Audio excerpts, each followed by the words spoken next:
Pope Benedict says, hey, I resigned, but I did keep the spiritual dimension of the papacy. So really, half a resignation. Being a half a resignation means a zero resignation. Welcome, Catholicos, Catholics, Orthodox Christians, all who seek the truth. Now, this brings me to, it's going to be a bit of a longer video today. I want to put this matter to bed once and for all. This is based on what triggered this video is an article on LifeSite by Mikey Hickson. She's reporting about the new book, another biography of Pope Benedict XVI by his personal biographer, Peter Seewald. And this came out in Germany already, so she's German, so she can give us some excerpts. The English version of the book is coming out in November 2020, supposedly. So in that book, so he's asked about, so we're going to go through the article, but basically Benedict says, I gave up the governance of the church, so I gave up the power of governance of the papacy, but kept the spiritual dimension of the papacy. So he divides the papacy into it has two aspects: a gubernatorial kind of administrative function of teaching and governing, and a spiritual function. And he says, look, I gave away the government, but I kept the spiritual. So I kept the spiritual munus of the office of the papacy. That's basically why he's dressed in white, and he still calls himself Benedict XVI. So this way, he's actually didn't really resign the papacy. But anyways, we're going to go through, which would render, of course, Francis not a validly elected pope, because we have a living pope. And it is not my opinion. We're going to go through different theologians, a couple of bishops who actually now publicly, I mean, who knows how many privately think Benedict is still the real pope. In my case, since 2013, since Francis came to appeared on the balcony, I felt kind of weird about it. I collected like huge files for the first 3-4 years of, what Benedict says and what can we do and the error. I gave up now. So whatever what Francis says and what's going on. So I'm tending very, very much to, I can't say 100%, but I'm reasonably confident that Benedict is still the legitimate and only pope, because his resignation was null and void because of substantial error. His error of willing to split the papacy between governance and spiritual offices. And he himself in that book says he maintained the spiritual dimension of the papacy. And we'll see Monsignor Gänswein, his personal secretary, explicitly state in 2016 that Benedict did not abandon the office, the munus Petrinum, the office, the munus of Peter. So if he didn't abandon the office, which was impossible for him, then what did he actually renounce? Benedict himself says, I renounce the power for governance in his last public discourse before his renunciation takes effect. So this reflects his exact thinking.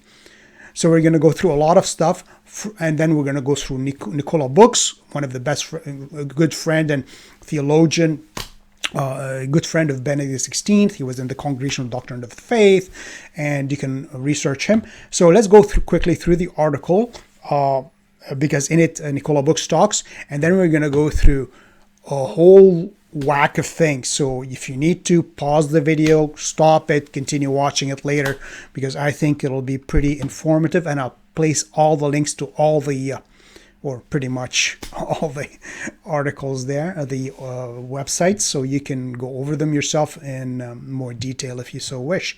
Now, here's the article. Pope Benedict, I resigned. Again, we don't know what the word is, resigned or renounced. We have to see the real book.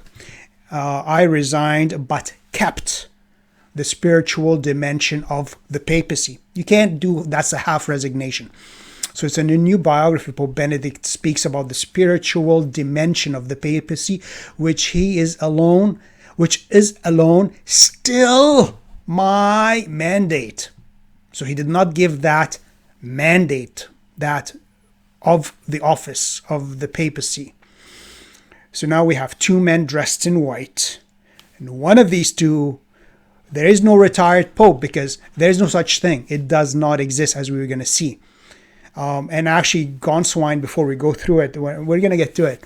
Gänswein, for those who don't know, is the personal secretary of Benedict XVI forever and ever. And he still works for Francis right now.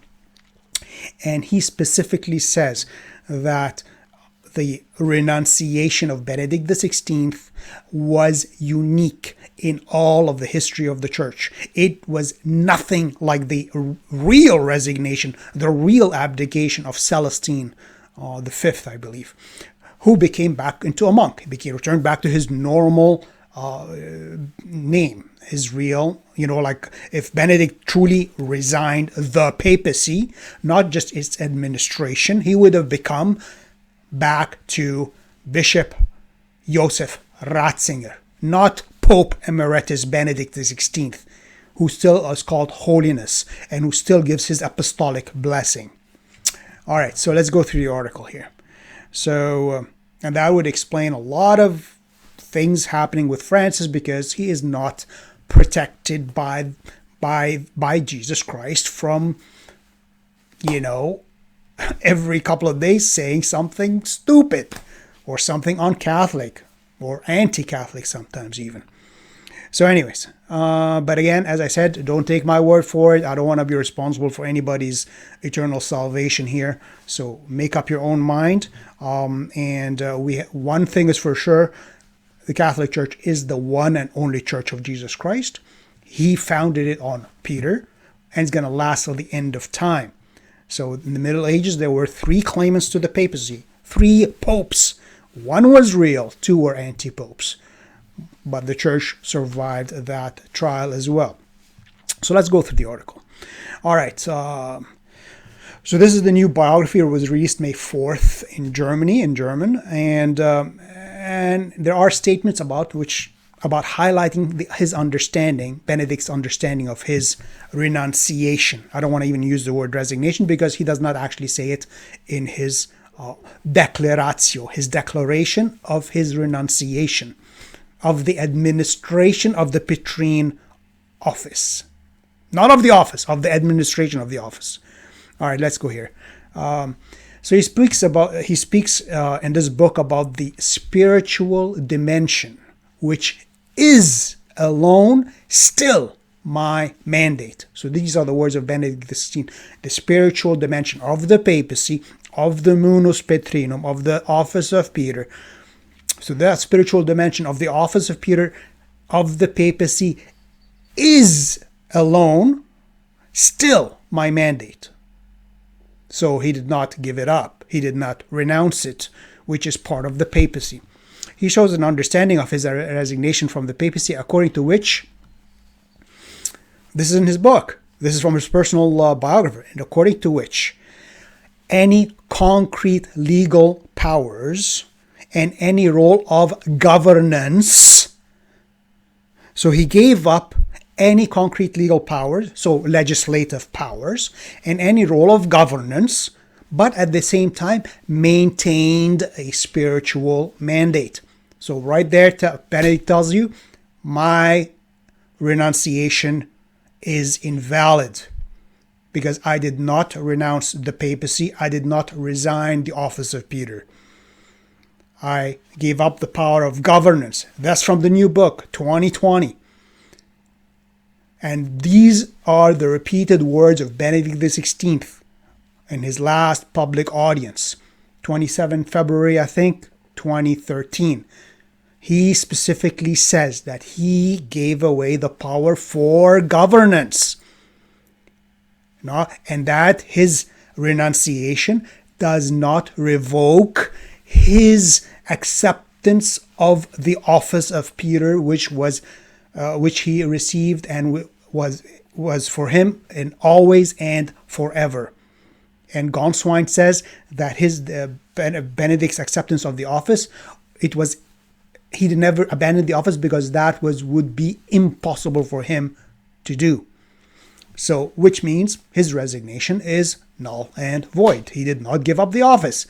And that is what is needed. Code of Canon Law 332 number 2 requires the resignation for the Pope of the office. Not just the exercise, not the power of governance and maintaining the spiritual power of the office.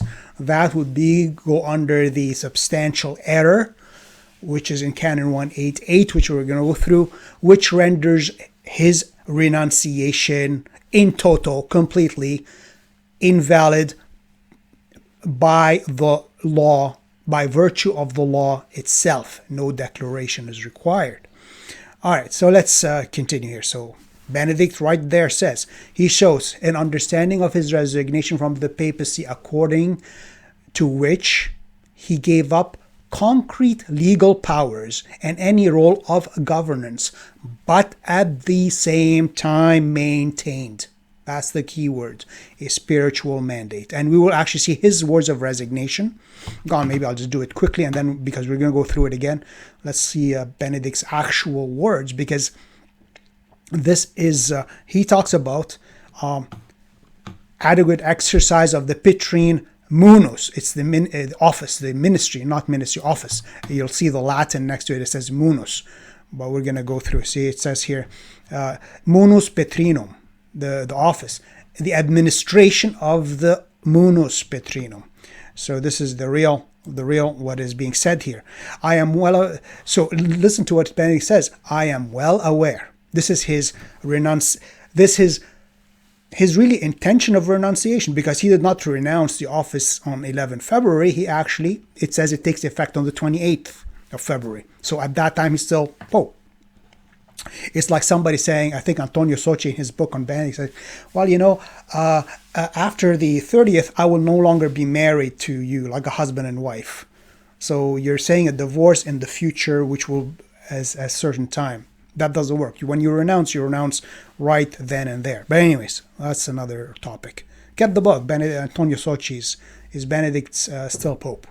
Anyway, but this is the key word so from the 2013, he says, I am well aware that this ministry, the Petrine office, Petrine munus, due to its essential spiritual nature. So if he's giving up the administration but keeping the spiritual, then he's actually keeping the most important part of the Petrine munus.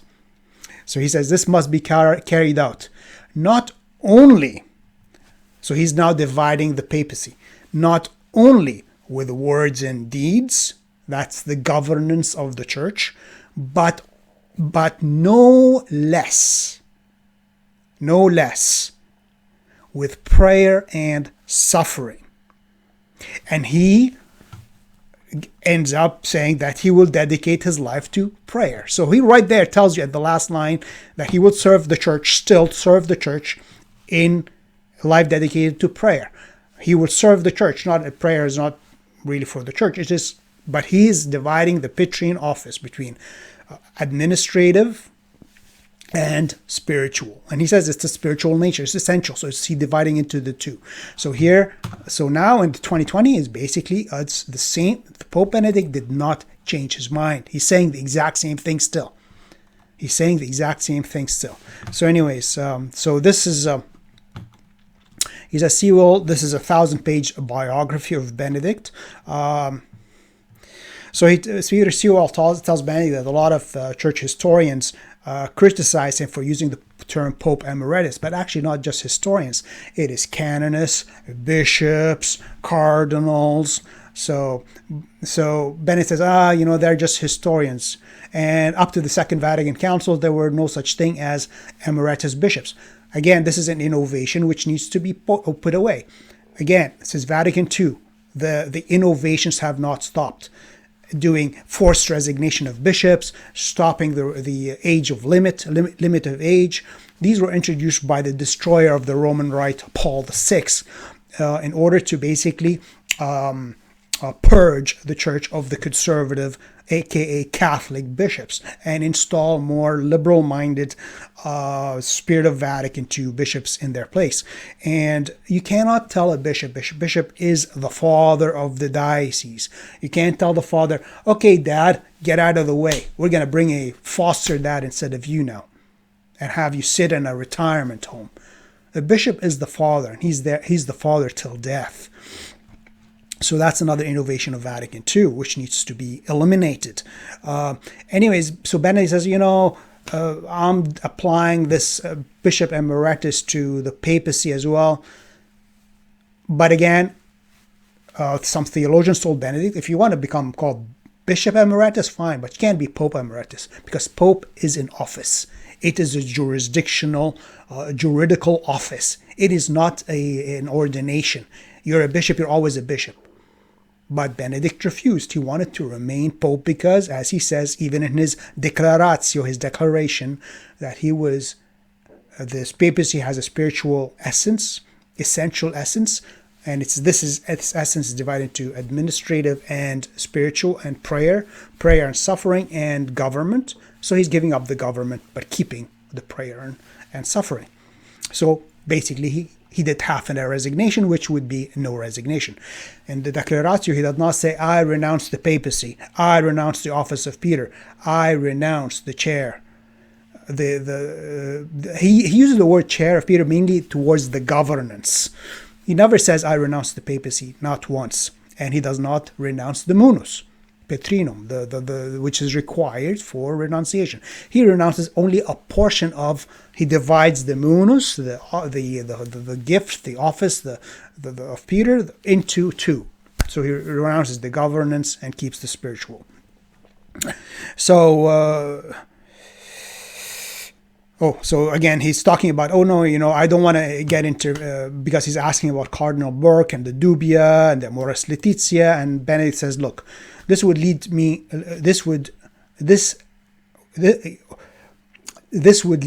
too much into the concrete area of the church governance, and thereby would leave the spiritual dimension, which alone is still my mandate. So here again, he repeats the point that he gave away the power for governance, which we're going to go through his last public speech, which he says, but he kept the spiritual mandate,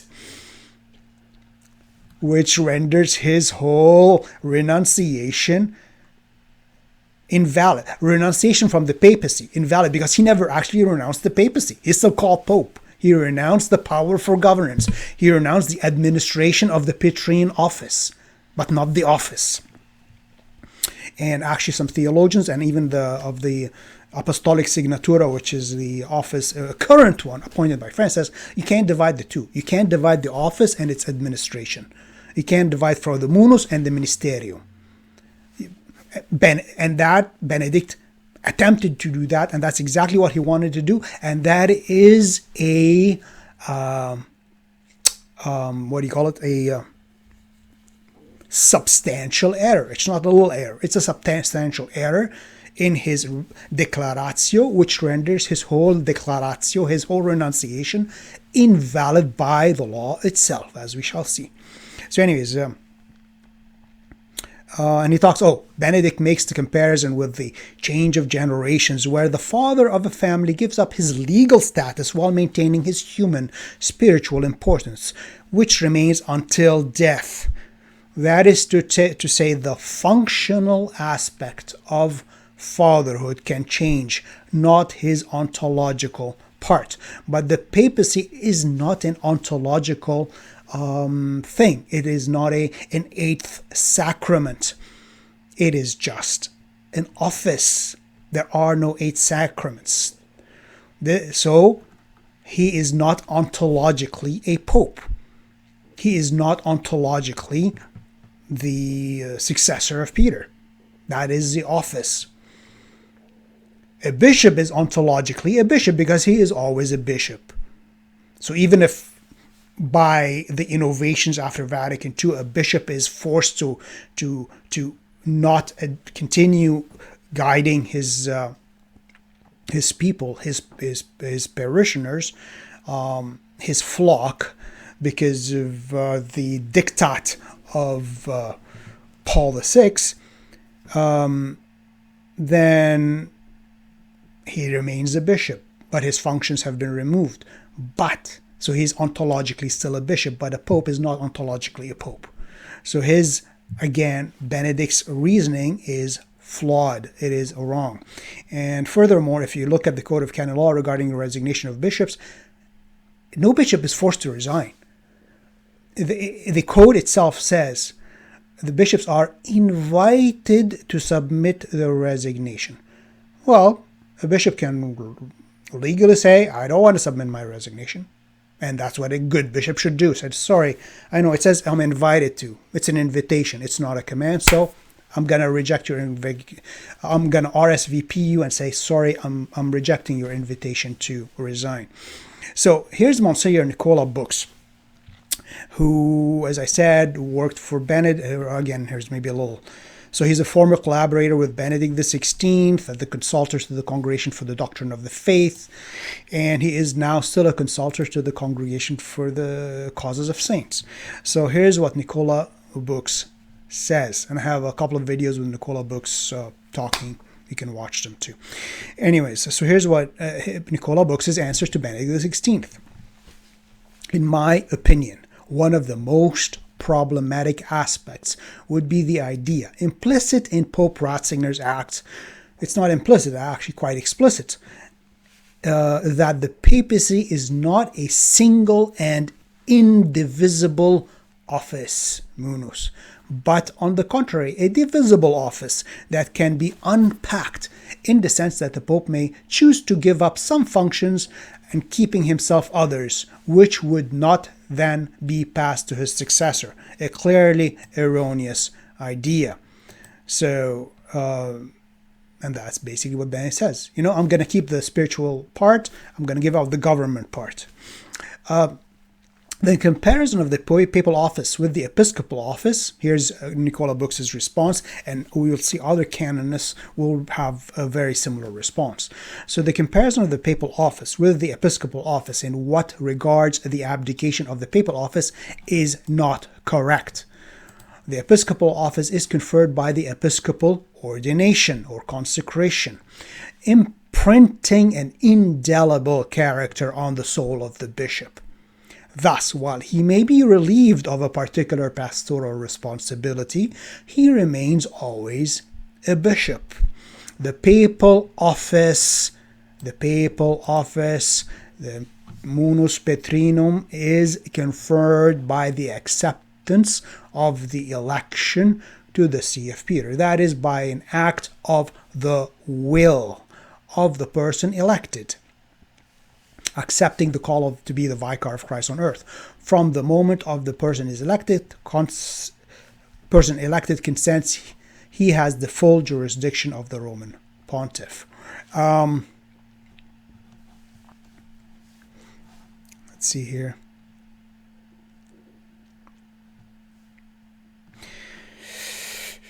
If at some point, some person at a certain point declares that he can no longer fulfill the call to be the vicar of Christ on earth, he loses the papal office and returns to the condition in which he was before his consent to be the vicar of Christ on earth. So Benedict, if he truly wanted to abdicate the papal office, if he truly wanted to renounce the papacy, he would have become Cardinal or simply Bishop Joseph Ratzinger. But he said, no, I'm going to maintain the spiritual aspect. So I'm going to remain to be called Pope Benedict, emeritus.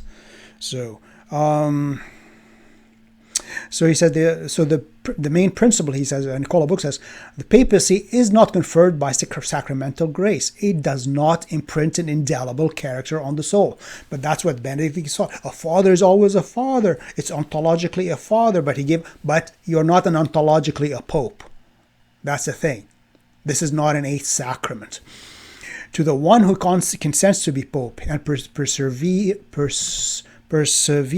in the consent, the grace is given, as our Lord promised, to be the perpetual and visible source and foundation of unity, both of the bishops and the whole company of the faithful. Such a grace, by its very definition, is given only to one person at any given time. So if Benedict is still the one and only pope, then that grace is not given to Francis. And that explains a whole lot. In conclusion, Monsignor Nicola Book says, our Lord gave Peter a single mandate, legal and spiritual. Legal and spiritual at the same time. Can't divide it. Legal and spiritual at the same time, and asked the apostles to support him through communion, cum et sub Petro, with and under Peter. St. Paul explains it in to the care of all the churches. Therefore, there is no Petrine primacy to share, but two indissoluble principles in permanent communion with one another: the Petrine primacy and episcopal teamwork, collegiality. So you can't split the papacy between a legal and a spiritual, in administrative, a governance, and a prayer and suffering, and leave the one and maintain the other. That is not possible. And that is, what brief commentary from Nicola Books of what Pope Benedict revealed in this latest biography. That's why in 2016, I believe, was it? Let's have a look here. I think I did a whole video on this. I don't remember now. Archbishop Nicola Books, October 13th, 2018. October 13th, 2018. Nicola Books, in a long, excellent interview with Aldo Maria Valli in Italian, and this is kind of an auto translation. And they're talking about the heretical pope and errors and what to do and how do we survive and all that stuff. And he says, he brings it out of nowhere, talking about the papacy and falling from the office of papacy. And he says, perhaps, and I say this from a practical point of view, that's Nicola Books, who we were just talking about, a friend of Benedict. It would be easier to examine and study more carefully the question of the legal validity of the renunciation of Pope Benedict XVI. The legal validity of the renunciation of Benedict XVI. Another translation would be the juridical validity of the resignation of the Pope Benedict XVI. That is, whether it was full or partial, halfway, as some have said, or doubtful. Since the idea of a sort of collegial papacy seems to me decidedly against the gospel dictate. This is why I say that perhaps a thorough study of the renunciation could be more useful and profitable, as well as help to overcome problems that today seem insurmountable to us. Now, as I said, there are some bishops who are actually already saying, you know what, Benedict is the real pope, is the only pope. Now, Bishop Gracida here, from a former bishop in Texas, a retired bishop, for many, many years, he's been saying that Jorge Bergoglio, Francis, was not elected legally. The conclave had problems. There were errors in the conclave. And I did a review of the election of Pope Francis. I have the book review of the full election of Pope Francis, review of the book. In it, you'll see actually Pope Francis was elected on the 6th ballot, which was the 5th ballot of the second day, which was an extra ballot. They were only allowed by law, only 4 ballots, 4 votes, and they did 5. So anyways, now I guess Bishop Grosita decided, no, you know what, not only is Bergoglio not Pope, Francis not Pope, but actually Benedict is still the only legitimate Pope. So, and another bishop, very recently, he's living in Poland now, and he's originally from Kazakhstan. So they haven't been excommunicated, they haven't been kicked out of the church. So he says Benedict XVI is the Pope and Bergoglio is not, to put it politely, as you can tell from the screenshot there. And he says the name of Pope Benedict in the canon of the Mass. In the prayer, when he says, and our Holy Father Pope, he says Benedict the 16th. He doesn't say Francis. So these are the two bishops. And there are many, many priests who say that. I've seen them on Twitter and everywhere else that believe that Francis is, Benedict is the real Pope, not Francis. Again, Benedict just in this book again gives you the reason to say, well, you know what, I'm dividing the papacy itself into two, and I'm going to make up my own form of papacy. I'm intervening in the divine institution of the papacy, which actually contradicts what Benedict the 16th himself declared. He declared the Pope is not an absolute monarch. Actually, maybe I'll just show you this one, and then we're going to go back to, because this is from Benedict the 16th on 7 May 2005, when his possession of the chair of Peter. And what does he say? So because this, what he did afterwards in attempting to split the papacy between governance and the spiritual aspect, and he giving up the governance but maintaining the spiritual aspect, therefore the maintaining the munus, the office, the part of the one office, which is the spiritual part, he maintains it. He did not give it up. If you don't give up a part of the office, you do not give the office, period. So anyways, so in that speech of Benedict says, let's see here.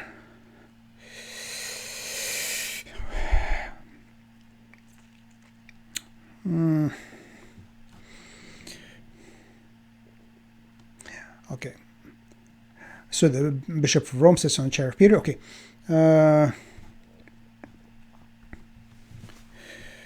Okay. The power of Christ, that Christ confers upon Peter and his successors is in an absolute sense a mandate to serve. The power of teaching in the church involves a commitment to the service of obedience to the faith. The Pope is not an absolute monarch whose thoughts and desires are law. On the contrary, the Pope's ministry is to guarantee obedience to Christ and to his word. He must not proclaim his own ideas, which is exactly what he did in his Declaratio, but rather constantly bind himself and the church to obedience to God's word in the face of every attempt to adapt it, which he attempted to adapt the papacy or water it down, and every form of opportunism. The Pope knows that in his important decisions, and there's nothing more important than the renunciation of office, he is bound to the great community of faith of all times, he's still bound to the binding interpretations that have developed throughout the church's pilgrimage. So he cannot come up with stuff himself off the top of his head, of his theological reflections, and impose it and declare it as if he creates this Pope Emeritus out of thin air, and dividing the papacy into a spiritual and a governance, and he's contradicting his very own criterions. Thus the power is not, thus his power, the Pope's power, is not being above, but at the service of the word of God.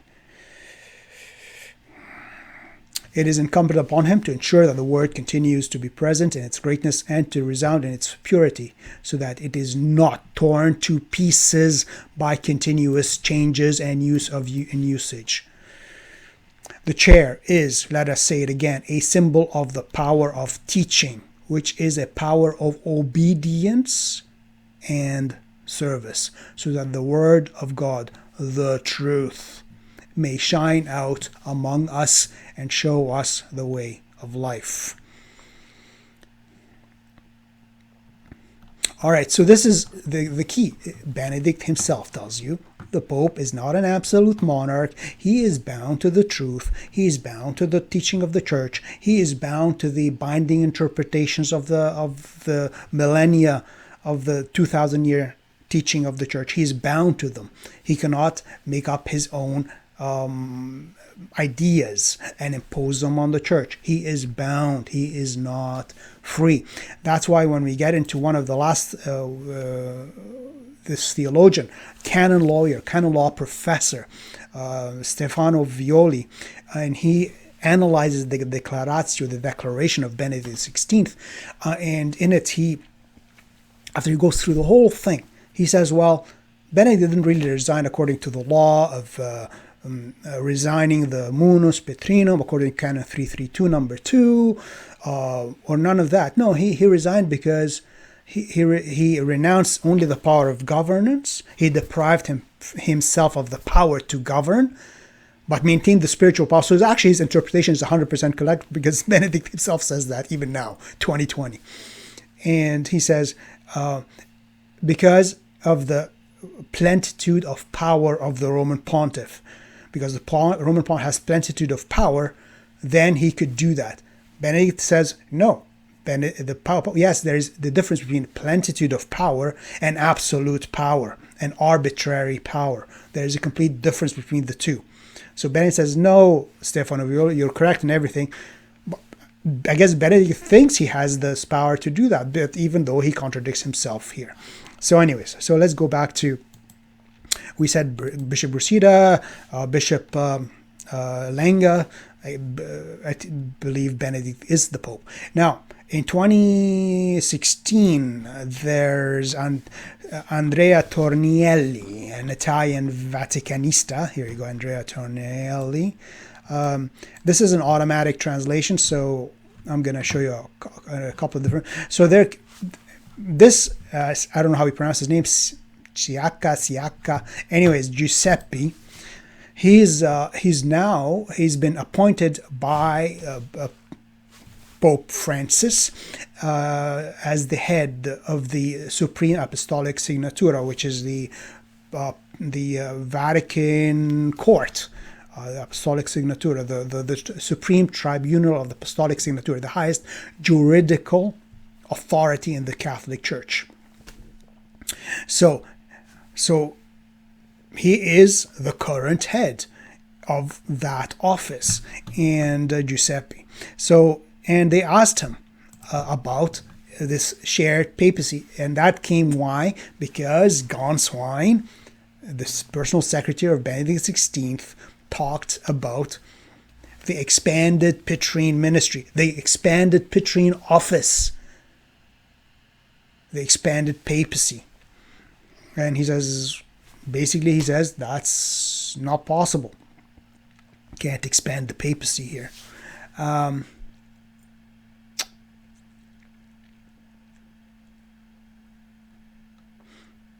Let's have a look here. So anyways, so the question opened after the renunciation of Benedict XVI, the Secretary of Apostolic Signatura. A well-known canonist explains that the distinction between munus and ministerium does not hold true in the case of the Pope. And that's exactly what Benedict did. He actually made a distinction between, he actually didn't make a distinction. He actually said the munus, the actual office, this, he himself calls it as well ministerium Petri, the ministry of Peter, Petrine ministry, is the munus, but Benedict divides the one munus into a governance and like an administration of it, a governance, and a spiritual part. And he says, I'm going to keep the spiritual, I'm going to give away the governance. Of course, that doesn't work. So I'm going to attach the article and give you a link to it, but there's one point he's asked him about Pope Emeritus. All right, so I'm going to just, what do you think of the, yet canon law, canon 332, speaks also of the munus petrinum, which is what is supposed to be renounced, which Benedict did not renounce. He renounced the administration of the ministerium, the ministry. I'm renouncing the administration of the ministry. Or you can even say, I'm renouncing the administration of the munus, but keeping the munus. That is exactly what Benedict is. I'm renouncing the administration of the office, but I'm going to keep the office. The spiritual part of the office. That's what we did. So, let's see. All right, so yeah, so basically it says canon 332. So, but this cannot in any case. So the response of the Giuseppe there, I can't pronounce his last name, sorry, but this cannot in any way be interpreted as a will of the legislature to introduce in the matter of divine law a distinction between munus and ministerium petri. So petrinum. This is the Italian version. The English translation. Yeah, ministerium. Munus et ministerium petrino. So you cannot do a division between the munus and the ministerium petrinum of Peter. However, this distinction is this distinction is impossible. What do you think of the Pope Emeritus?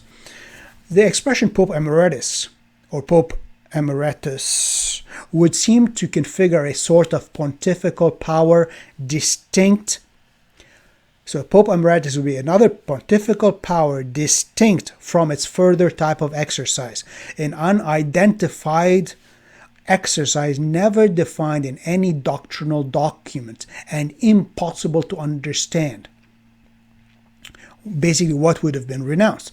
Arguing in this way, part of the pontifical power, arguing in this way about Pope Emeritus, arguing in this way, part of the pontifical power would remain to the emeritus, even if it is said forbidden in the exercise. And that is exactly what Benedict told to Peter Seewald in this book, which comes out in November 2020 in English and already out in German, that he doesn't have the power for the governance, but he maintained the munus, the part of the pontifical power of the spiritual power. But the interdiction from the exercise, so the forbidding of the exercise of the munus, of what is by its nature is essentially free in the exercise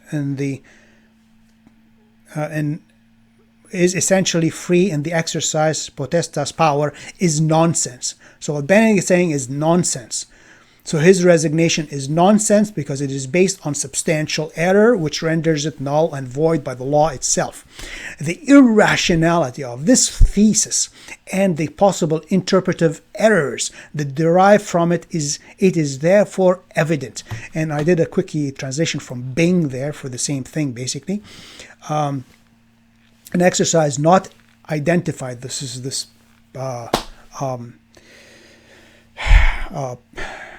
Pope Emeritus, an exercise not identified, never defined in any doctrinal document of impossible understanding, which would be the subject of renunciation. By arguing in this way, part of the papal power would remain to the Pope Emeritus, even it is said banned in the exercise. But the prohibition from exercising what by nature is free to exercise is nonsense. Therefore, it is evident the irrationality of this thesis. It is irrational, it is insane, it is not Catholic. What would you prefer? Would you have preferred the title Emeritus Bishop of Rome for the Pope who renounces? No, I think this solution would be equally problematic. And that's the head of the Apostolic Signatura appointed by Francis. So he basically is demolishing Francis because he's basically saying that Benedict's renunciation was nonsense because it's based on nonsense, which renders it invalid. He doesn't come out and say that, but that is anybody with a brain in their heads would reach that conclusion. So I think the solution would be equally problematic, even if some authoritative canonists have supported it. Pope, Pontiff, or Bishop of Rome are in fact substantially synonymous. The problem is not the noun Pope or Bishop of Rome, but the adjective emeritus, which leads to a sort of duplication of the papal image. A duplication of the papal image, here they are, a duplication of the papal image. The Pope and the mirror image, the true Pope and the Bishop dressed in white. A duplication of the papal image. So, and that's, I'll connect you to, I'll link the article and you can go through it. Now, we are continuing here. So these are actually from Sandro Magister, another Vaticanist. I think it was printed in 2013 as well. Reigning and Emeritus, the Enigma of the Two Popes. So he gives, again, I don't know if I'm going to place all these links. I'll probably place a couple. You can search them online. You can find them. Anyways, the figure of the Pope Emeritus is an unprecedented innovation in the history of the Church. An unprecedented innovation in the history instituted by Benedict XVI. And actually, Gänswein, you'll see in his article, he says Benedict altered the papacy, altered and changed the office of Peter, the munus petrinum. Benedict does not have the power to alter a divinely instituted office, part of the structure of the Church. He doesn't have that power. He himself says the Pope is not an absolute monarch. He's bound to what is the Church always taught and how it is structured. He can't do any of that. It is beyond his power. Anyways, this does not change the fact that from both the juridical and doctrinal point of view, it is by no means established that this new figure in the higher Catholic hierarchy has any real foundation. It doesn't have any real foundation.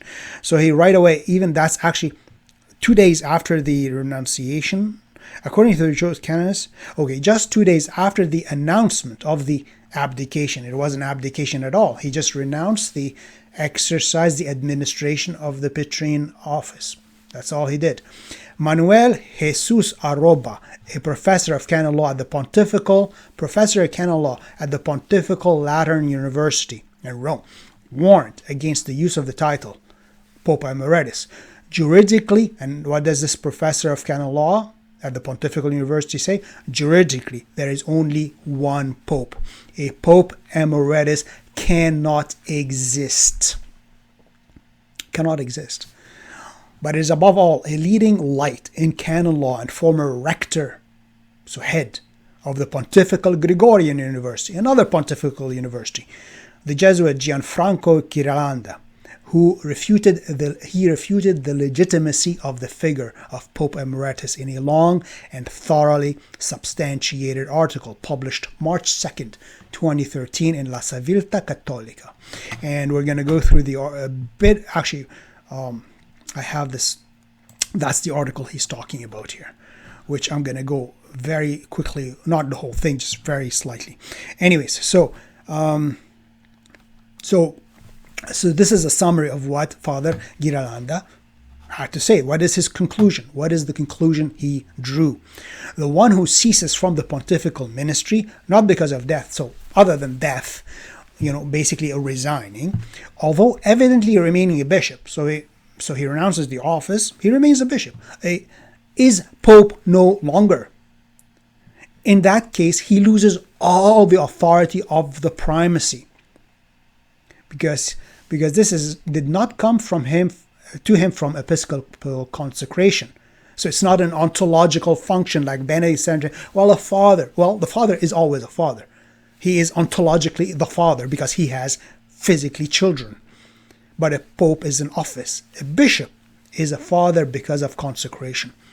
but directly from Christ through the acceptance of illegitimate election. So illegitimate election would render it null and void as well. Anyways, and he therefore ruled out the notion that the one resigning would continue to use the name of Pope, even as emeritus. It is evident that the Pope who has resigned is no longer Pope, and therefore no longer has any authority in the Church and cannot interfere in any matter of governance. But that's what Benedict says. I'm going to maintain part of the munus, part of the office, a Petrine munus, but I'm going to give away the governance. So Benedict is actually attempted to split the one munus Petrinum, the one office of Peter, into two, into governance and the spiritual prayer office, and remaining Pope. So this is what Father Giralanda had to say. Now, what is the Code of Canon? I mentioned it already several times. Canon, first canon, well, we're going to go through. It's going to be repeat Father Giralanda again. Canon 188 says, a resignation made out of grave fear. Again, there's lots of reasons for Benedict to have feared because of a lot of things happening. Read the Taylor Marshall's book, Infiltration. So a resignation made out of grave fear that is inflicted unjustly or out of malice. In the Code of Canon Law, the English translation I have here, that one, it's the same one. It says out of deceit. So deceit or malice. That's the original, the 1917. See the original big version, and then the Mickey Mouse 1983 Code of Canon Law. Anyways, so a resignation made out of grave fear that is inflicted unjustly or out of malice or deceit, that would render the resignation null. What else? Substantial error would render the resignation null. Simony, null, is invalid. So the resignation made out of substantial error is invalid by the law itself. And what did Benedict say? I'm going to keep part of the munus Petrinum, the part of the ministerium of Peter, the Petrine ministry. I'm going to keep the spiritual part, but I'm going to give away the governance part. As if I can split, Benedict XVI can split the papacy into compartmentalized functions. So I'm going to give the function of governance. I'm going to give away the power to govern, but I'm going to remain in the enclosure of Peter, in the munus Petrinum, in the ministerium in the ministry of Peter, in prayer and suffering. So that is substantial error, which renders his resignation null and void. So back to Father Giralanda, which is the Pontifical Gregorian University rector. So he goes through heresy, apostasy, and how the papal, somebody loses the papal office. All right, so let's go actually for the... So, Canon 332, number 2, explicitly provides for the renunciation. In the event that the Roman Pontiff renounces his office, his munus, muneris, the office itself. He's not renouncing the governance. He's renouncing the office.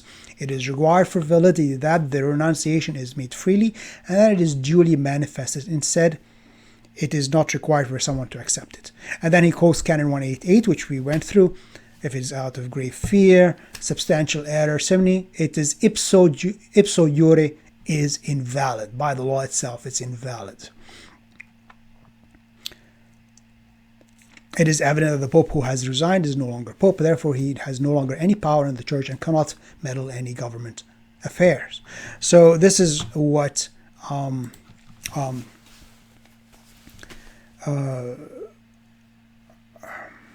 what's his name? Just 1 second here. All right.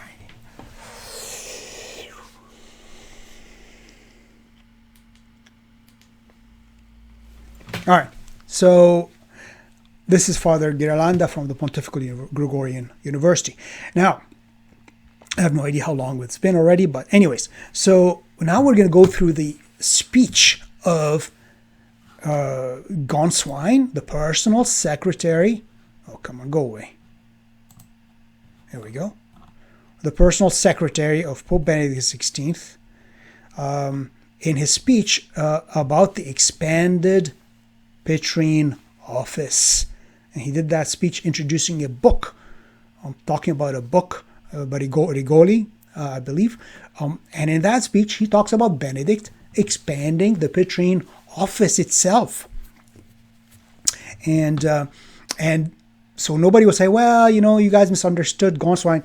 Benedict just said it in the brand new book, the exact same thing, basically. And he says, oh yeah, there's only one pope, but that one pope, what is that one pope? The one who is the, so in the mind of Benedict is that he gave up the governance. So the chair is meant for basically governance, but the whole office of Peter is an expanded office now. You got the contemplative and the active. So,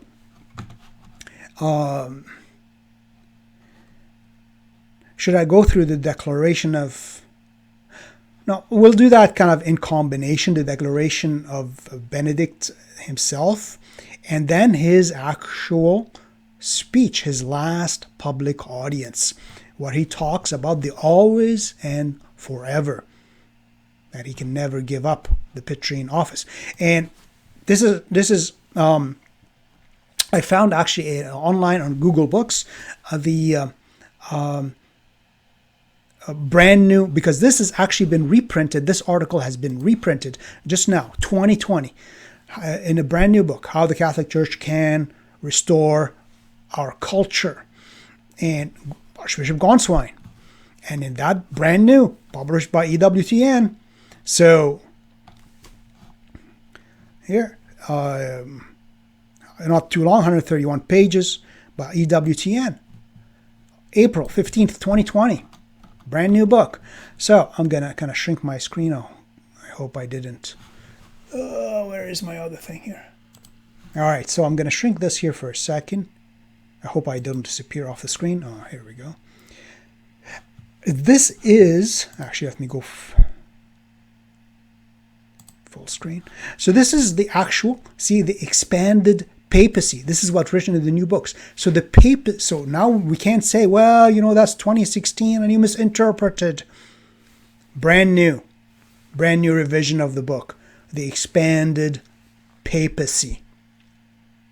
The expanded Petrine office, presented by Gänswein. And so let's go through the article, and maybe I'll go once in a while, I'll go back to the printed version, because I think some things are actually even clearer in the printed version, in the new translation. So here's the speech. So now the whole video is Benedict, this book, brand new book, came out in German already, coming out in English in November 2020. Benedict says, I resigned the governance. I resigned the part of the office, the part of the Petrine office, which I resigned was the governance, but I still maintained only the spiritual part of that office, which renders his resignation null and void, because it's substantial error, because he thinks he can split the papacy, a divinely instituted office. Anyways, here's the text of Archbishop Georg Gänswein, expanded Petrine office, or expanded papacy, as the brand new book says. So here below is the full text of the translation. During one of the last conversations that the Pope's biographer Peter Seewald, again with Peter Seewald, but that was several years ago, of Munich, was able to have with Benedict XVI, he was bidding him goodbye. He asked, so Peter Seewald is asking Benedict XVI, are you the end of the old or the beginning of the new? The new papacy, old papacy, new papacy. The Pope's answer was brief and sure. The one and the other. And in the actual printed edition, it says simply both. So he says here,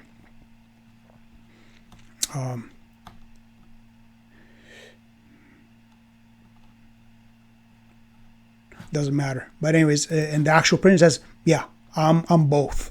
So basically the one and the other, which is both. And actually there's my video with Cardinal Burke and Peter Coffin about whether Francis is Pope. Cardinal Burke talks about the speech and Benedict's speech on the last audience being troubling and kind of curious, very curious. Well, okay. So the answer, are you beginning, what are you, the end of the old and beginning of the new? The Pope Benedict says, I'm both. Beginning of, I'm the one and the other. I'm the end of the old papacy and the beginning of the new papacy. He didn't say I'm no longer Pope. No, I'm the beginning and the end, and both. So this is, you remember, this is what Gänswein himself, the papal secretary of Benedict, his confidant, and some people say his jailer right now because he keeps him quiet. But anyways, so let's see what he says. Since then, Gänswein says, we live in a historic era, which in the 2,000-year history of the Church is without precedent. So people say, well, popes resigned in the past. Yeah, because actually they resigned the papacy. They resigned the full office and returned to becoming monks or returned to becoming bishops. They no longer were popes at all, period. This is without precedent. So, but today we live with 2 living successors of Peter among us. That's what he says. 2 living successors of Peter among us. Many people, even today, continue to see this new situation as a kind of an exceptional, not regular state of, so it's an exception to the rule, a state of exception, actually the correct translation, is the state of exception of the divinely instituted office of Peter. So basically, Benedict is changing the divinely instituted office of Peter. So he's talking about Professor, where it seems today is already attempting to take stock of the pontificate of Benedict XVI while he is still alive, meaning he's still Pope. Benedict XVI, so he says, I was with Benedict XVI when he removed his fisherman's ring, as is customary after the death of a Pope, even though in this case he was still alive. Now, this is very important here. I was also present, on the other hand, when he decided, so Benedict himself decided not to give up the name he has chosen. And actually, I think in the English translation, he says the name he has chosen as Pope. So that's why he keeps the name Benedict. He's always Pope. So he decided not to give up a name he has chosen. Since February 2013, the papal ministry, I think it's the brand new translation says the papal office, actually. Let's see here. Hopefully I can find it quickly.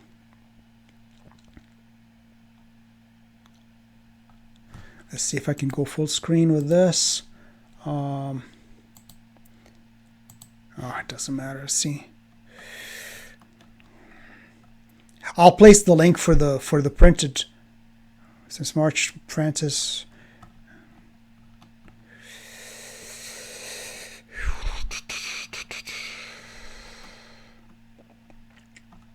Okay, I'm not gonna waste my time with this, but I'll place the link so you can actually read it and compare the brand new translation with this, because I believe he says not even just papal ministry, he actually says the papal office. Since February 23rd, the papal office is therefore no longer what it was before. So a divinely instituted office, which he talks about here, the divinely instituted office of Peter, is no longer what it was before. It is and remains the foundation of the Catholic Church, and yet it is a foundation which Benedict XVI has profoundly and permanently transformed during his pontificate of exception. He has no power to transform a divinely instituted office through his. So this is the substantial error of Benedict XVI, which renders his resignation null. It was in the morning. Talks about the Rome, the lightning striking Rome when Benedict renounced the governance, the administration of the Petrine office. rarely has the cosmos more dramatically accompanied the historic turning point. So we're no longer the same as what we were for 2013 years. And he talks about, in the 2000 conclave, there was a dramatic struggle between the Salt and Earth Party and the St. Gallen group, a kind of mafia club, the St. Gallen Mafia. So even he recognizes what it was. So Cardinal Ratzinger never pushed to rise to the highest office in the Catholic Church. Rigoli maps out the various years in the ministry. Talks about the abuse crisis. So that scandal was too small for such a thing, and so much greater was the well-considered step of millennial historical significance that Benedict XVI made. Because, as he says, Benedict XVI changed and altered the Petrine office, the divinely instituted office. And he says,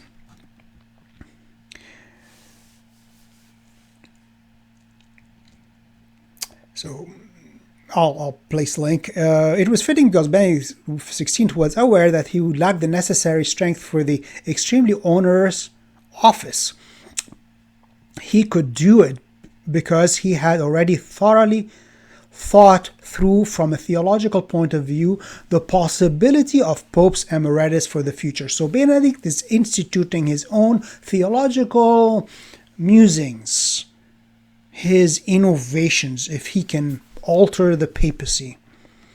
The momentous resignation of the theologian Pope represents a step forward, primarily by the fact that February 11th, 2013, speaking in Latin in front of the surprise cardinals, Benedict introduced into the Catholic Church the new institution of Pope Emeritus.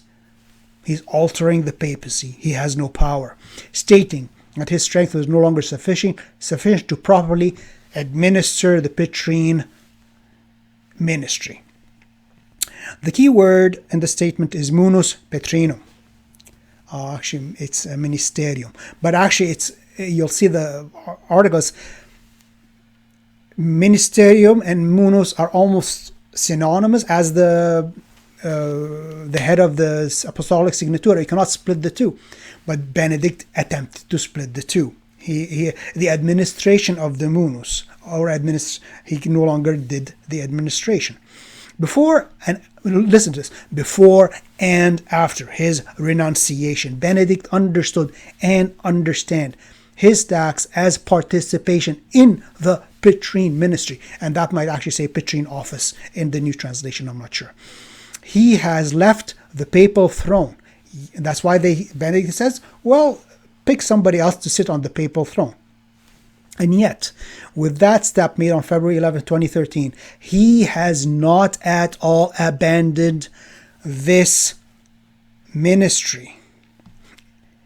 Actually, it says this office. Instead, he has complemented the personal office with a collegial and synodal dimension as a quasi-shared ministry. Now, we're going to get into the big bombs now, the part 3. Since the election of his successor Francis, March 13th, 2013, and remember, Gänswein is the secretary of Benedict and of Francis, so he's talking with both popes side by side. Since the election of his successor Francis, March 13th, 2013, on the papal throne, which Benedict vacated, just the throne.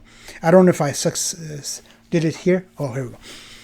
Since the election of his successor, Benedict's successor Francis, on March 13th, 2013, there are not therefore two popes, which is basically what he says, but de facto, an expanded office. An expanded office, which is in the new translation, with an active member and a contemplative member. Now we get to the mystery of why Benedict still wears white. Why Joseph Ratzinger is still called Benedict. Because de facto an expanded office, Petrine office. with an active member and a contemplative member. That is why, number one, that is why Benedict has not given up his name or the white cassock. That is why, number two, the correct name by which to address him even today is Your Holiness. And this is also why, number three, he has not retired to a secluded monastery, but within the Vatican, as if he only had taken a step to the side. So he did not move away. He did not disappear. He just took a step to the side. I'm going to get off the chair. Francis, you can sit on the chair, but I'm still Pope too. I'm still part of the expanded Petrine office. To make room for his successor in this new stage, a new stage in the history of the papacy, which he, by that step, enriched with the power station of his prayer and his compassion located in the Vatican gardens. I'm not sure if it is here. I guess it's in the previous page, but Gänswein himself in this article says that, let me see if I can find it quickly, because he says it is nothing to do with, has completely different than what Celestine did. Let's see, where is it? If I can see it quickly. Because people will say, well, it's the same thing as Benedict, other people,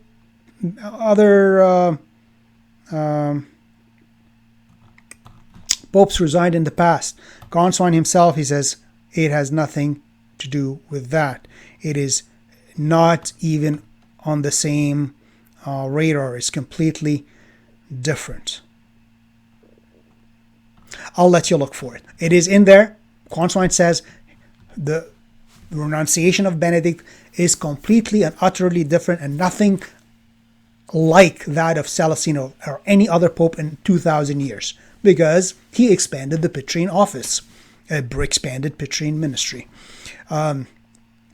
So that's why he says, he still calls himself Benedict, still wears white, still called Holiness. He didn't leave the Vatican because he's Pope. He just gave the power for governance. So 35 years later, so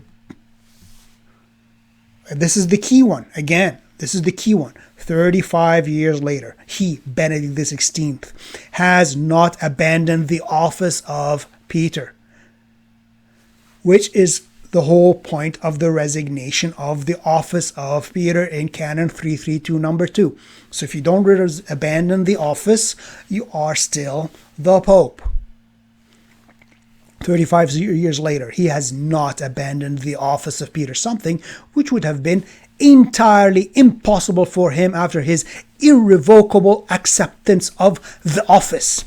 Irrevocable acceptance of the office on April 2005. And that's what we're going to see in 2 seconds. Benedict himself, in his last audience, says that his renunciation did not revoke what happened to him in April 2005, which is his acceptance of the office. So his renunciation did not revoke this. That's exactly what Benedict XVI himself says. We're going to see it in 2 seconds.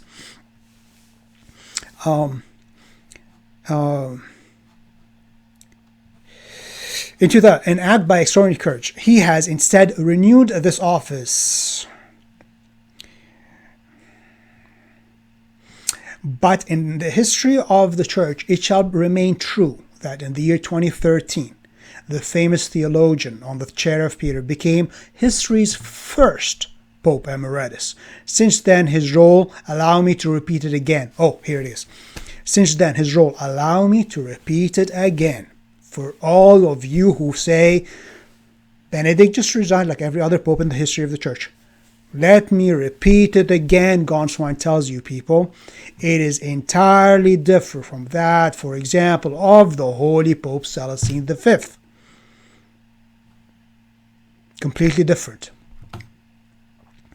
To date, in fact, there has never been a step like that taken by Benedict XVI. So it is not surprising that it has been seen by some as revolutionary.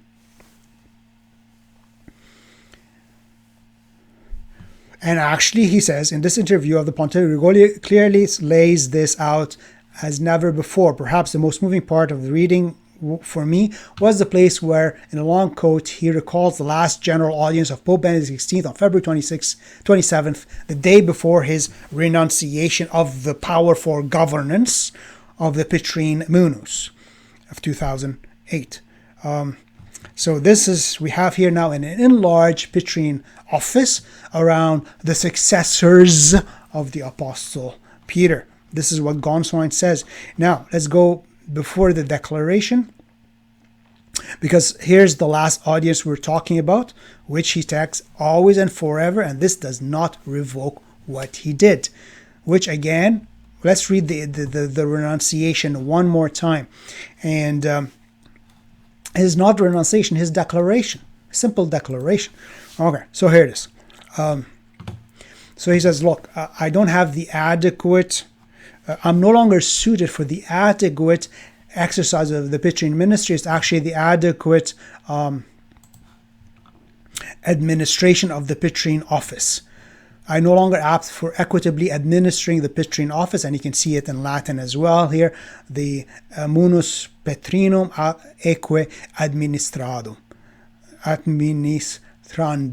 administration of the Petrine office. I no longer have that power. So I am well aware of this, that this ministry, due its essential spiritual nature, must be administered, carried out with words and deeds, but no less. This same ministry, this same office, the same Petrine Munus, the same office, is administered no less than with prayer and suffering, which is the function he reserved for himself right there. He tells, I kept the spiritual dimension of the papacy. That is what he says. And he says he doesn't have, no longer have in order to govern the bark of Peter and proclaim the gospel, you need the strength of body and mind, and my incapacity to adequately fulfill the ministry, to administer well the ministry committed to me.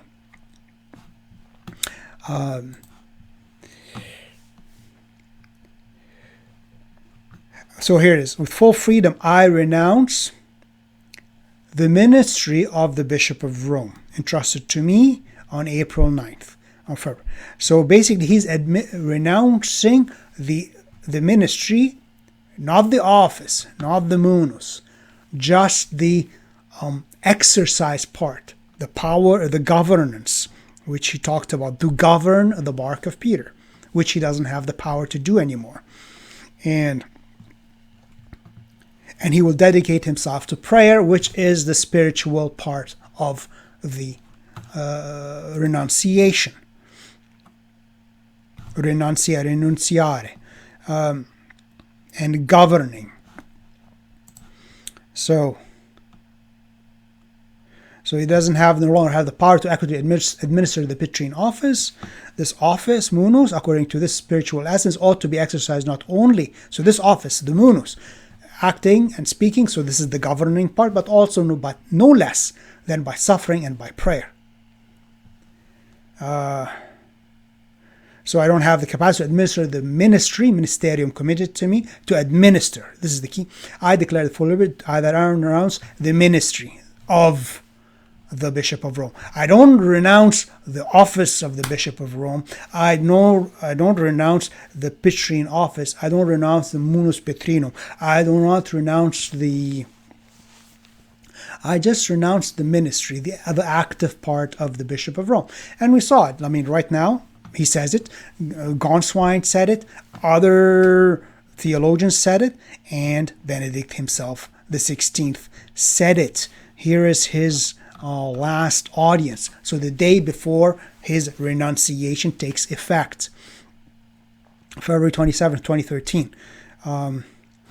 When on 19 April, nearly 8 years ago, I accepted the Petrine ministry. Now listen. April 19th, 2005, accepted the Petrine ministry.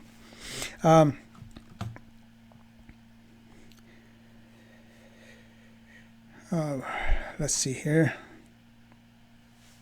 I have taken this step with full awareness. So if one wants to understand what did this doesn't seem too clear, ministerium, munus, and is munus the same as what did actually he renounce? Well, he tells you exactly what he renounced in the actual document, the administration of the government. But anyways, here is before the effect of his renunciation. This is explained clearly what he means. I have taken the step with full awareness of its gravity and even its novelty. Why would it be novel if it is what other popes have done in the past, being renouncing the Petrine munus, the office, the Petrine ministry completely? He did not renounce the ministry, the actual office of Peter, the munus. He renounced the governing part. That's why it's novel. That's why it's a novelty. Now listen to what Benedict XVI himself says while he is still Pope. So this explains his intention. This explains what he really did in his Declaratio. Here, allow me to go back once again to 19 April 2005, here, when he accepted the Petrine ministry, the Petrine office, the munus. The real gravity of the decision was also due to the fact that from that moment on, I was engaged always and forever by the Lord. Remember what Gänswein said? He accepted this always and forever, and it is inconceivable for him to renounce what he accepted irrevocably in 2005. Benedict just said that in 2013. And Gänswein repeated in 2016. This acceptance is always and forever. The always is also forever. He doesn't give it up. Because Benedict, in his mind, he thinks it's like being a father. It's almost like an eighth sacrament. You become the Pope. It's like a baptism into the papacy. But that's a substantial error because it's only an office. You're not a bishop. A bishop is you get an indelible mark. You become a bishop. You do not become ontologically Pope. The always is also forever. There can no longer be a return to the private sphere. My decision to renounce the active exercise of the ministry. So when he says, I'm renouncing the ministry, so basically I renounce the ministry of, the actions, the ministry, the actual administration, the governance of. So this is basically what he says. So my decision to renounce what? The actual office? No. The actual ministry of Peter? The actual munus? No. Just the active exercise of the ministry does not revoke this. What is this? He's just talking about it. April 19th, 2005. His irrevocable acceptance of the Petrine office, of the Petrine ministry. So his action, his renunciation, it does not revoke this. My decision to renounce the active exercise of the ministry does not revoke this, because it is always and forever. Allow me to go back to the graves. From that moment, I was engaged always and forever. So, I do not return to private life, but always remain at the side of the Lord. I no longer. So this again explains what he gave up, what his understanding again as revealed in the latest book coming out by Peter Seewald, coming out November 2020. I no longer bear the power of office. What? He doesn't say I no longer have the office. No, he says I no longer bear the power of office for what? For the governance of the church. So means the power of office he still maintains, but in the service of prayer I remain. So the power of the office for the service of prayer, he maintained it I remain, so to speak, in the enclosure of St. Peter. St. Benedict, whose name I bear as Pope. So St. Benedict, whose name I bear as Pope. And what is Joseph Ratzinger called now? Pope Benedict. So he never gave up the name of Benedict, which he says, I bear as Pope, which he tells you, I am Pope even now. So, I no longer bear. So, let me read this whole thing again. The always is also forever.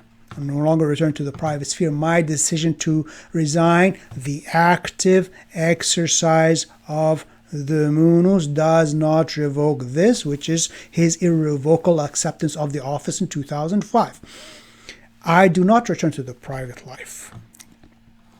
I am not abandoning the cross, because he's not abandoning the office, because when he accepted the office in 2005, he took up his cross. He's not abandoning, but remaining in a new way on the side of the crucified Lord.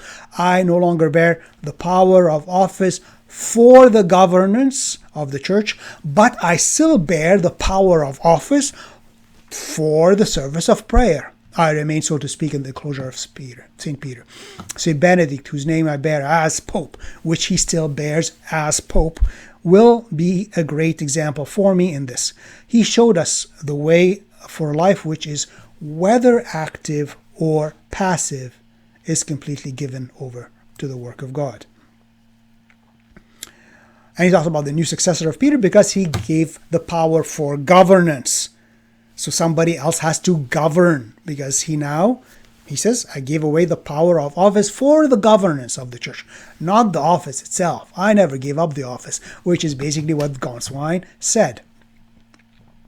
All right, and we went through this, that the Pope is supposed to adhere to the Pope is not an absolute monarch. He's bound by the church. He's bound by the teaching. He's bound by the 2,000-year tradition.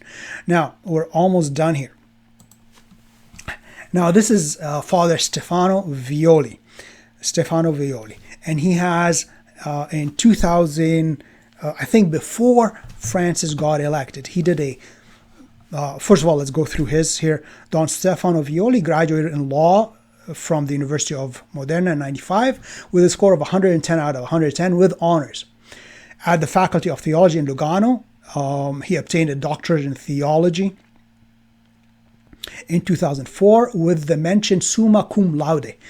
In 2009, the qualification for a free teaching in theology and history of canon law.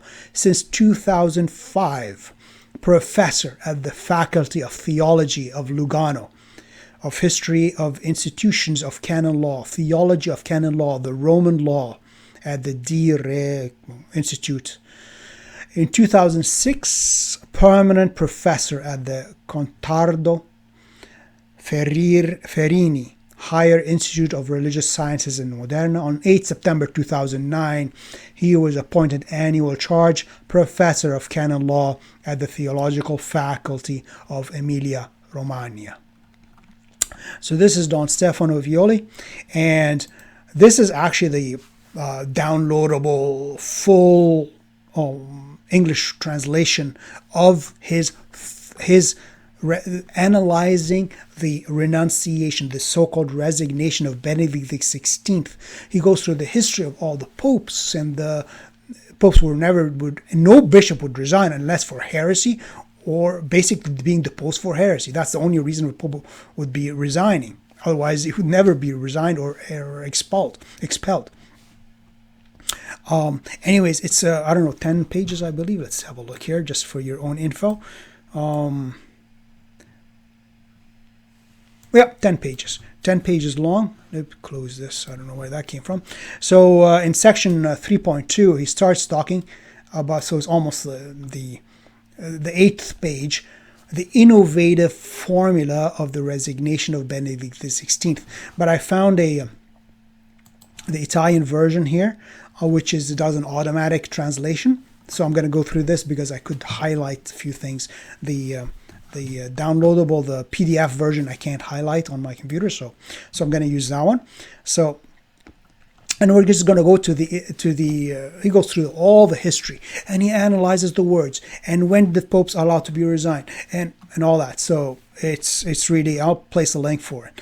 So here's the part, section 3.2. The innovate, and we read about his qualifications. So again, when I'm not talking about myself. I am nobody. I know nothing except I have a brain, I think. I can think.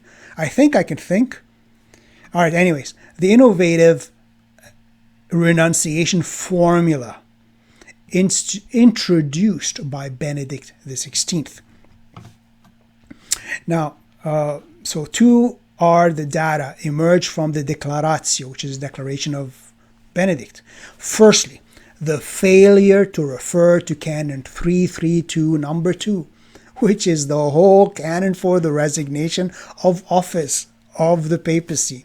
Secondly, the choice of lexicon, the words, that differs both from quoniam aliqui norm of Boniface VIII, because Boniface VIII,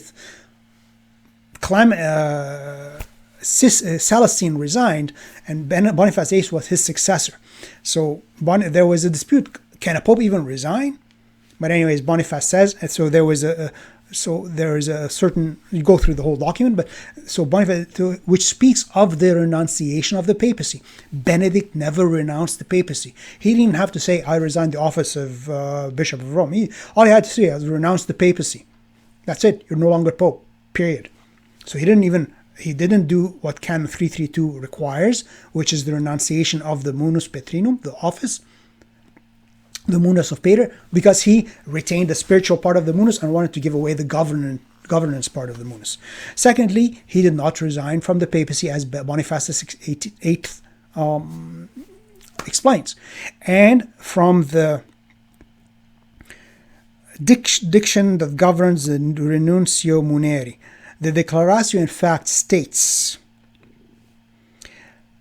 it's not the Renunciatio Muneri, which is the renunciation of office, but the Renunciatio ministry, the renunciation of the ministry. So he renounces the ministry, but not the office. The novelty of Benedict XVI's formula. So this is the novelty of Benedict XVI's formula. So he analyzes it. So he talks about that Benedict talks about his conscience concerns the supervising his unsuitability to correctly administer the Petrine munus. Through this formulation, munus Petrinum atque administrandum, I mentioned that, the assignment of the munus is distinguished from its administration. So we see Benedict actually splitting the administration of the munus from the munus, the administration of the office from the office, which he says in his day before he renounced, on the 27th of February, he says, I no longer bear the power for governance, but he still had the power of the munus for prayer or spirit, whatever I read before. So he says here, Benedict split the munus from its administration. So it has to, so seem unsuitable for the administration of the munus, not the munus. So he distinguishes between the munus and its administration. So his abilities seem to be unsuitable. This is the automatic translation. As I said, the PDF version is much clearer in English. Seems unsuitable for the administration of the munus, not for the munus itself. So Benedict says, I'm too weak for the munus itself, for the administration, but not the office. For the administration of the office, but not the office. So I'm giving. So he talks about the eminently spiritual essence of the Petrine munus, which Benedict's. Anyways, let's continue here. So in the passage quoted, Benedict XVI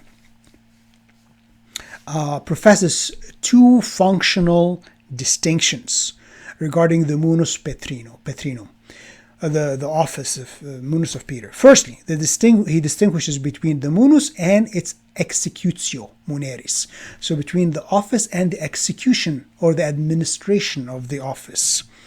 evoking gratian's distinction between officii, office, and executio, and taking up the distinction between munus and its administration. Secondly, he distinguishes among the various activities of this administration, of this execution, between acting and teaching, that's the active, the administration, and the more spiritual, which is the prayer and suffering. So the execution of the munus, or the administration of the munus petrinum, the office of Peter, is then accomplished not only with action and speech, but also, not to a lesser degree, as he's quoting basically Benedict, his renunciation, declaratio, with prayer and suffering. So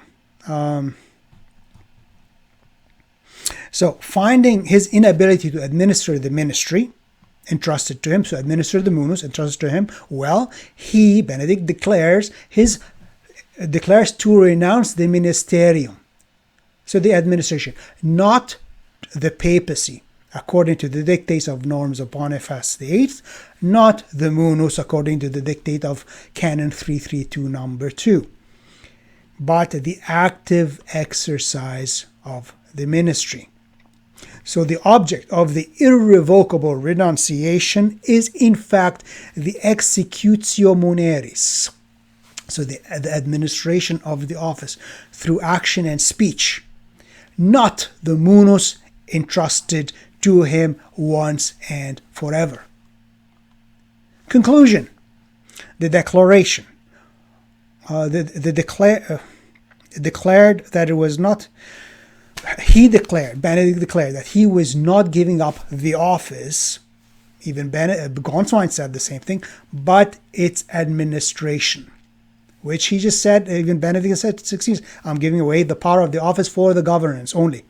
The waiver limited to the active exercise of the office of the munus constitute the absolute novelty of Benedict XVI renunciation. So the legal basis for his choice is not Canon 332 number 2, which governs the case of renunciation, pronounced Benedict. The juridical theological foundation is the plenitudo potestatis, sanctioned by Canon 331. Just in the bundle of power inherent in the office is also included the privative power, so basically to power to deprive, to prevent. So the free and unquestionable faculty to renounce. So he says he has, because of the plenitude of power, the Benedict has the faculty to renounce at the same time, renounce all powers without renouncing the office. But this contradicts he's splitting the munus from its ministry. This is not possible because the Pope, as Benedict himself says, is not an absolute monarch. He is bound by the teaching of the Church, and he cannot do that. He cannot, as even Gänswein says, this is a divinely instituted office, so the Pope, no man has the power to change a divinely instituted structure of the Catholic Church. But that's exactly what Benedict XVI, by trying to deprive himself of the power for governance, but remaining in the office. So Benedict XVI exercised the fullness of power. That's actually, Benedict XVI would be an absolute monarch whose will is law. And that's exactly the opposite of exactly what Benedict said the Pope would do. Benedict XVI exercised the fullness of power by free act of depriving himself of all the power inherent in the office for the good of the Church, without, however, abandoning the service of the Church. He continues through the exercise of the more eminently spiritual dimension of the munus of the office entrusted to him, to which he did not intend to renounce. Finito la musica. That is the analysis of this Professor Violi, and of Benedict XVI, and of Gänswein, and apparently of Nicola Books. And that's it. We're almost done now. Now, we get to Francis. Francis, Jorge Bergoglio, when he visited Fatima, if you don't know about Fatima, you should research it. The third secret, the revelation, which was partly revealed. It wasn't totally. They revealed the vision which Sister Lucia saw, but never the words of Mary, of the Virgin, explaining the vision. So in the vision, the Vatican says everything was revealed, but it wasn't. Anyways, so in the vision it says, Francis, when he visited Fatima, he tells them, I am the bishop dressed in white. And that's part of the vision, because the seers see this man like in a mirror, who this bishop dressed in white, who gave us the impression to be the Holy Father. He seemed to be the Pope. Is he? I don't know. If Benedict never truly resigned because of substantial error, as Canon 188 says, substantial error in the resignation invalidates the resignation by the law itself. And Benedict wanted to brand new Petrine office. He wanted to just renounce part of the office, the governance part, and keep the spiritual part. That's all substantial error, renders his resignation null and void. Father Z there, blog, this is the closest I've seen Father Z questioning the validity of Francis. That was from 27 January 2020, a troubling, curious point in the third secret of Fatima. He says something bothers him about this. Here is the whole text, the part in question in bold. Anyways, in the vision, you see an angel with a flaming sword in his left hand, and that angel cries out with a loud voice, says, penance, penance, penance, not indulge in your sins. So, as the rabbinic Jews would say, tshuva, tshuva, tshuva. You need to do tshuva, to make tshuva. Penance, penance, penance. Yeah, penance. Prayer and penance. Anyways, so I just wanted to highlight that. And then he said, Lucia continues, and we saw in an immense light that is God. Something similar to how people appear in a mirror. So how people appear in a mirror when they pass in front of it.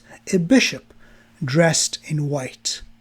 We had the impression that it was the Holy Father. And then the Holy Father passed through the city. Now this is clearly the Holy Father here.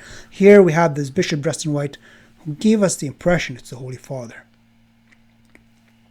And Francis calls himself the bishop dressed in white. Now, let's hear Father Z's commentary here. Note that reference to seeing an image like to that of an image in a mirror. When you see someone pass in front of a mirror, you see two of them.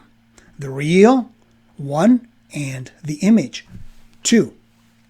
Hence, in this case, the vision involves seeing two figures dressed in white. Two figures dressed in white. One being the real one, and the other being the image of the real one.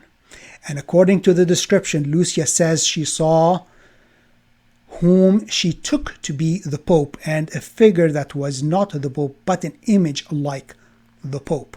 One figure the Pope, and the other close by as in a mirror, not the Pope, but looking like the Pope. That's sobering words from Father Z there. So this video is dealing with this new book coming. Benedict himself says, well, actually, I'll end it here with, I'll do one last thing and go back and then finish it up. Now, there was a book, The Prophecies of St. Francis. I'll actually place the link for this. I can find it on Google Books. And it actually has this, I don't want to lose the page.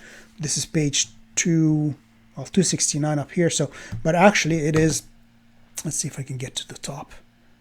If I can pull it back up fast. Here we go. So, this one, it records actually a prophecy of Francis of Assisi. And remember, Jorge Bergoglio took the name of Francis, the only pope in history called Francis. Okay, whereas works of the Seraphic Father St. Francis of Assisi, translated by the religious of the order.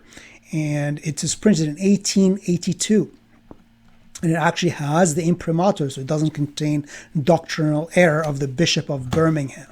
So I'm going to go down to the page in question. I think it's page 249, 248. Let's see here. It's 248. There's a prophecy. Again, whether it's true or not true, whether it's a fabrication or a truth, it is still pretty fascinating if you ask me. Here it is. Where's it? Page 248? Come on. Yeah, here we go. Oh.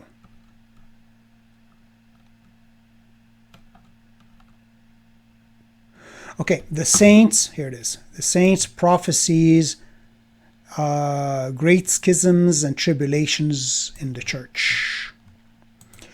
A short time before his death, the Holy Father, together, the time is fast approaching, in which there will be great trials and afflictions, perplexities and dissensions, both spiritual and temporal, will abound. The charity of many will grow cold, and the malice of the wicked will increase. The devils will have unusual power.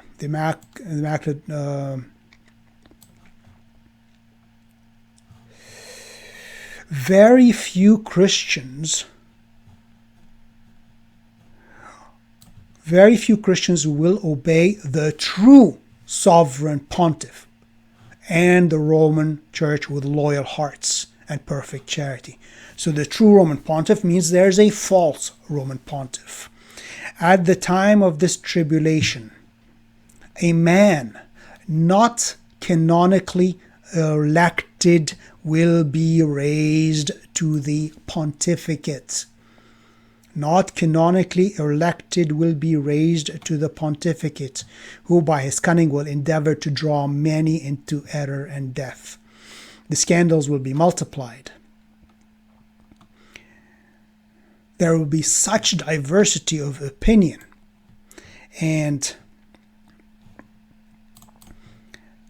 schisms among the people, the religious and the clergy, that except one of those days were shortened according to the words of the gospel, even the elect would be led into error.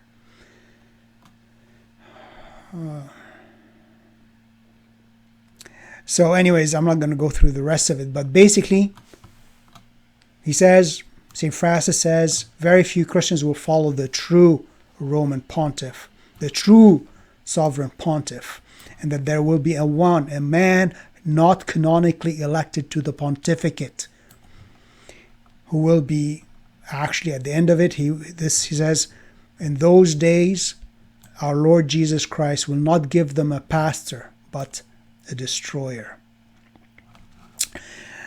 All right, so this brings me to the end of this examination of the renunciation of Benedict XVI.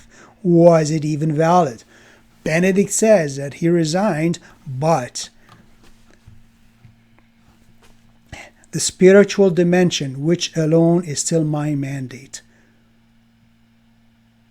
He shows that the understanding of his resignation from the papacy, according to which he gave up any concrete legal powers and any role of governance, but at the same time maintained a spiritual mandate.